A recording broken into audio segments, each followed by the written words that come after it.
이 본문을 가지고 보람찬 기도라고 하는 제목으로 함께 은혜를 나누도록 하겠습니다. 오늘 본문 16절 뒷부분에 보면 의인의 간구는 이라는 말씀이 나오죠. 의인의 간구는 즉 의인의 기도는 역사하는 힘이 많으니라, 이런 말씀을 합니다. 여기서 역사하는 힘이 많다라고 하는 이 부분을 헬라어 성경으로 보면 효과가 매우 크다, 그리고 보람이 있다, 이렇게 해석이 돼요. 그래서 저는 오늘 설교 제목을 보람찬 기도라고 정해 본 겁니다. 여러분, 어떨 때에 기도한 보람이 있다라고 하겠습니까?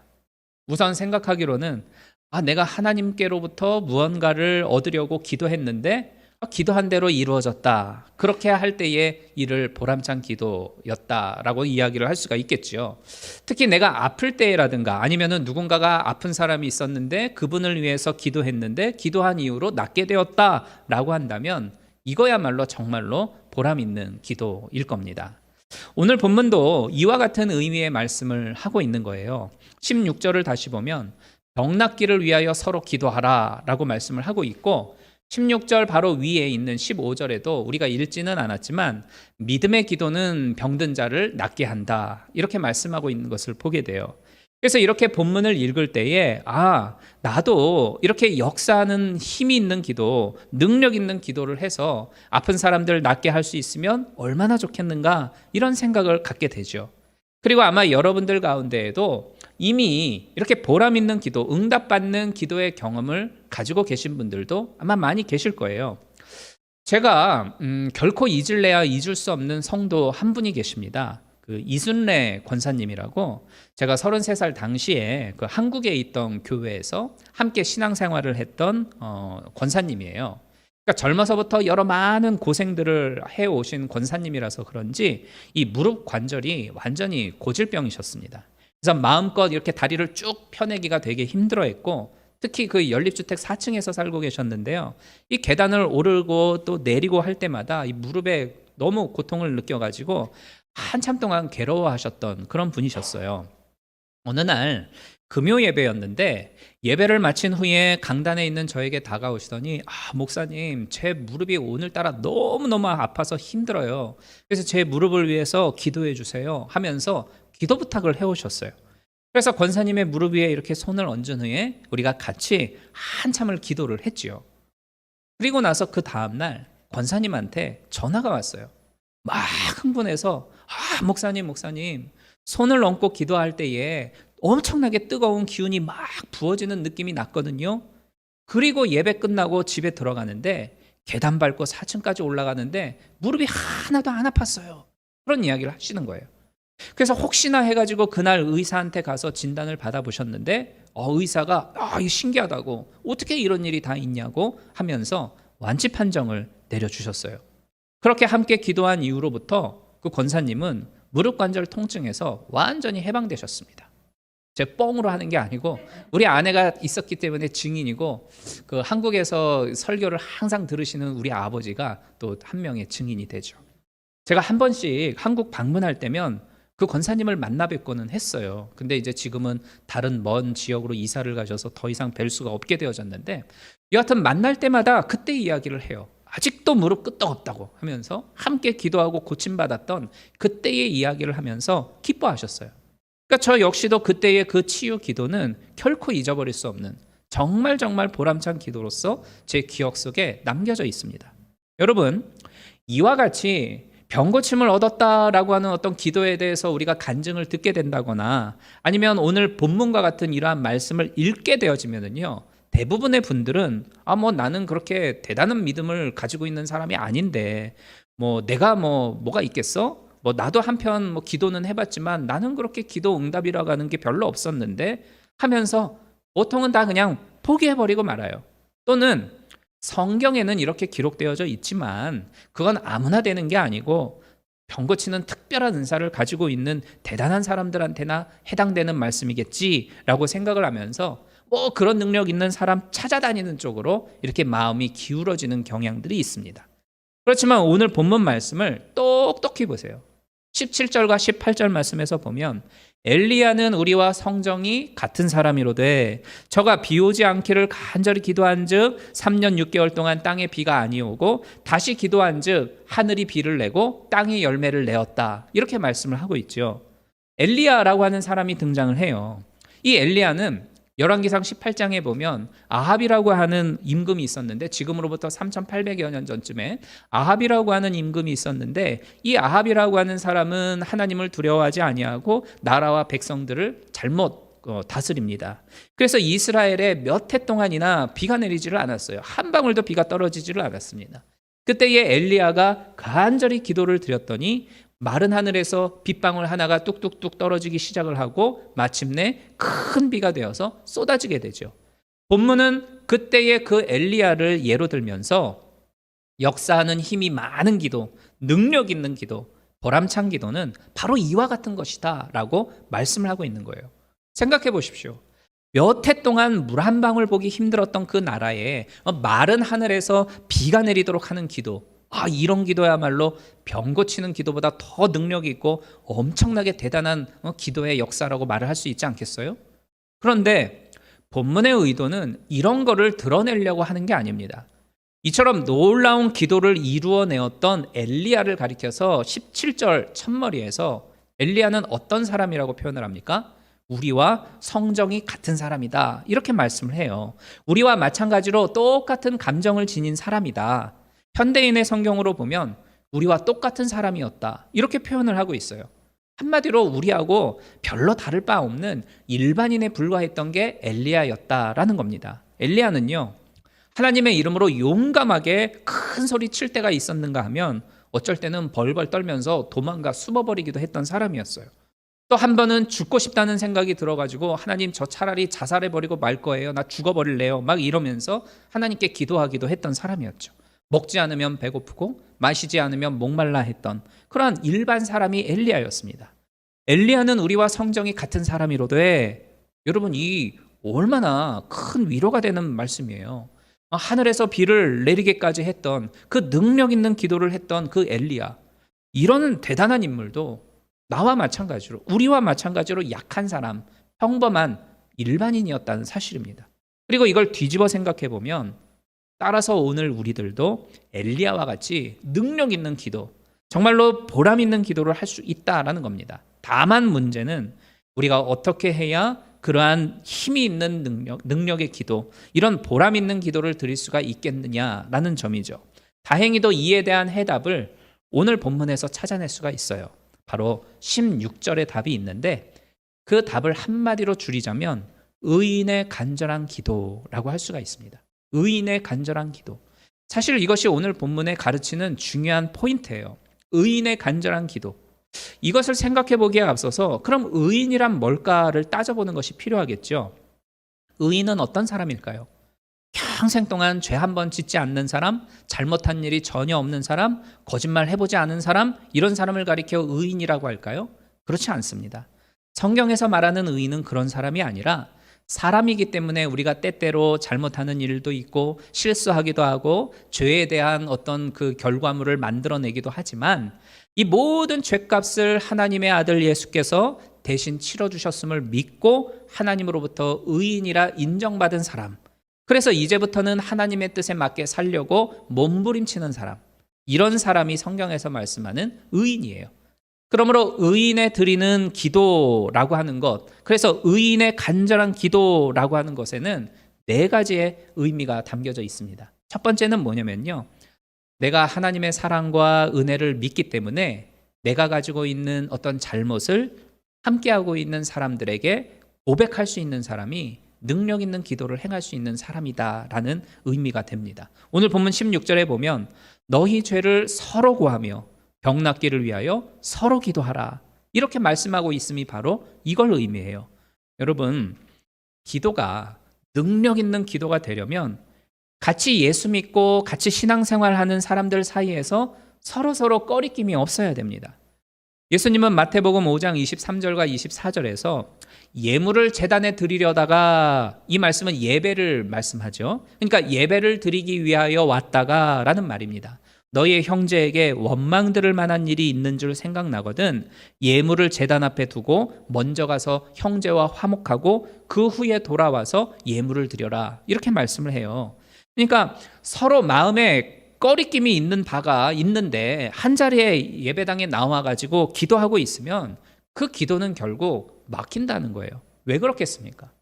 이 기도라고 하는 건 1차적으로는 나하고 하나님 사이에서의 이루어지는 행위죠. 내가 하나님 앞에 기도하는 거기 때문에 나하고 하나님 사이에서 이루어지는 행위가 기도예요. 1차적으로는. 그러나 나하고 내 이웃 사이가 바르지 않으면 내가 하나님께 드리는 그 기도를 하나님은 받지 않으신다라는 말씀입니다. 그렇기 때문에 우리가 능력 있는 기도, 정말 역사하는 힘이 큰 기도의 경험을 하기를 원한다면 먼저 서로의 잘못을 고백하며 용서하는 일이 꼭 있어야 한다는 거예요. 교회가 성도들의 모임이기는 하지만 그렇다고 해서 완전한 사람들의 모임이 아니면 두말할 나위가 없죠. 같이 하나님을 섬기는 사람들 사이에서도 섭섭한 일, 막 진짜 꼴보기 싫은 일, 정말 울분에 차는 일, 아름답지 못한 일, 이런 건 언제라도 교회 안에서 일어날 수 있어요. 그런데 그러할 때에 서로가 자기 자신을 돌아보고 자기의 잘못과 연약함을 기탄 없이 인정하고 고백하면서 용서를 빌고 또 용서를 받을 수 있다는 점이 바로 교회가 가지고 있는 진정한 아름다움 아니겠습니까? 물론 이런 일이 결코 쉽지 않다는 것을 우리는 우리 자신들의 경험을 통해 이미 알고 있지요. 쉬운 일은 아니에요. 그렇지만 오늘 본문은 나의 기도가 보람찬 기도가 되기를 바란다라고 한다면 이 어려운 일을 먼저 힘써야 한다라는 걸 우리에게 똑똑히 가르쳐주고 있습니다. 역사하는 힘이 많은 그러한 보람찬 의인의 기도는 잘못을 서로 고백하는 데에서부터 시작이 되어져요. 두 번째로 이 기도는요, 생활이 따라갈 때에 능력 있는 기도가 되어집니다. 기도와 생활이라고 하는 건요, 둘이 아니라 하나예요. 본문에서 말하는 의인이라고 하는 건 자기가 기도한 대로 살려고 몸부림치는 사람을 뜻하는 겁니다. 자기 스스로 열심을 내면서 살려고 하지를 않으면서도 기도할 때는 하나님, 제게 열심을 주십시오 라고 기도한다든지, 남을 용서하려고 하는 노력은 하지 않으면서도 하나님, 제가 그 사람 용서하려고 합니다 라고 기도한다면 그 기도는 아무런 쓸모가 없는 거예요. 자기 발로 어려운 이웃 찾아가서 도와줄 생각은 하지 않으면서 입으로만 어려운 이웃 도와줄 수 있도록 해주세요 라고 기도한다면 이것도 엉터리 기도예요. 만일 우리가 이렇게 기도한다고 쳐보겠습니다. 하나님, 이 땅에 정의와 사랑과 평화가 넘치게 해주십시오. 우리가 이렇게 기도한다고 쳐볼게요. 그러면은 이 기도의 진짜 의미는 하나님, 다른 사람들은 몰라도 나만큼은 꼭 이 땅에 정의와 사랑과 평화가 이루어지도록 애쓰겠습니다. 이런 의미가 담겨 있는 거예요. 그리고 그렇게 살려고 애쓸 때에 바로 거기에서 그 기도의 능력이, 기도의 역사가 나타나는 법입니다. 보통 기도하면 기도라고 하는 건 내가 얻고 싶어 하는 것을 하나님 앞에 구하고 그것을 받아내는 행위다, 이렇게 생각하기 쉬워요. 물론 맞는 말이긴 하죠. 그러나 기도의 진짜 의미는 다른 데 있어요. 내가 하나님 앞에 어떻게 살아갈 것인가를 다짐하고 그 다짐을 하나님께 아뢰고 그리고 그대로 실천하면서 살아가는 행위, 그게 바로 진정한 기도예요. 기도 생활한다라고 하면서 자기 마음의 부담은 하나도 갖지 않고 기도하는 거하고는 딴판으로 자기 좋을 대로 살아가고 있는 기독교인들 얼마나 많습니까? 막 이런저런 기도 집회 쫓아다니면서 아니면은 막 유튜브 보면서 막 능력 집회, 능력 기도, 이런 거 맨날 쳐다보면서 자기 생활은 조금 더 바뀌지를 않는 사람, 그런 사람들도 적지 않이 많이 있죠. 그러나 여러분, 기도는 의로운 생활이 뒷받침이 되어져야 거기서 능력이 나타나고 보람이 있는 기도가 된다는 것 잊지 마시고 진정한 기도 생활을 이루어낼 수 있는 우리 모두가 되기를 주님의 이름으로 축복합니다. 세 번째로, 남을 위해서 기도를 드릴 때에 그 기도에 큰 보람이 뒤따라와요. 의인의 능력 있는 기도라고 하는 건 자기 자신을 위한 기도가 아니라 사실은 남을 위한 기도입니다. 오늘 본문을 보면은요, 병든 다른 사람을 위해서 기도하는 것이 나오죠. 그리고 가뭄에 시달리고 있는 나라와 여러 많은 백성들을 위한 기도가 나와요. 그러니까 이 의인이 드린 기도라고 하는 것은 사실 자기만을 위함이 아니라 다른 사람들을 위한 기도임을 우리가 알 수가 있어요. 내 자신의 몸과 마음이 편하지 않고 내 자식에게 문제가 있고 내 남편, 내 아내, 내 교회 이런저런 여러 많은 문제가 나한테 있어서 내가 너무 괴로움을 겪을 때에 그 문제, 내 문제들을 놓고서 내 하나님께 간구하고 기도하는 거 이거 뭐가 문제겠습니까? 당연한 거죠. 내 문제를 하나님 앞에 드리는 것 이건 너무 자연스러운 어떤 마음이라고 할 수 있어요. 그러나 그 정도가 너무 지나쳐가지고 내 가정, 내 문제, 내 교회, 내 거에만 빠져가지고 그 가운데에서 헤어나오지 못하고 그것만을 놓고 기도해드린다라고 한다면 거기엔 결코 기도의 능력이 나타나지를 않는다라는 겁니다. 여러분 이러한 점에서 오늘 본문이 가르쳐주고 있는 이 능력 있는 기도, 역사하는 힘이 많은 기도 이 모습을 저는 이렇게 한번 표현을 해보고 싶어요. 나는 여러분을 위하여 기도를 할 테니 여러분은 나를 위하여 기도해 주십시오. 그래서 당신은 내 기도의 보람으로 치유를 받고 나는 당신이 해준 기도의 보람으로 치유를 받아가지고 나도 살고 당신도 살고 우리 모두가 함께 다 삽시다. 얼마나 좋아요. 그죠? 서로를 위한 기도. 내가 여러분을 위해 기도해주고 여러분이 나를 위해서 기도해 주실 때에 우리가 함께 살 수 있습니다. 이거야말로 진정한 보람 있는 기도임을 잊지 마시기를 바랍니다. 혹시라도 내가 열심히 하나님께 매달려서 기도를 드렸지만 내가 바라는 것이 이루어지지 않는다라고 한다면요. 내가 지나치게 나만을 위해서 기도를 하고 있는 건 아니었는가 돌아볼 필요가 있어요.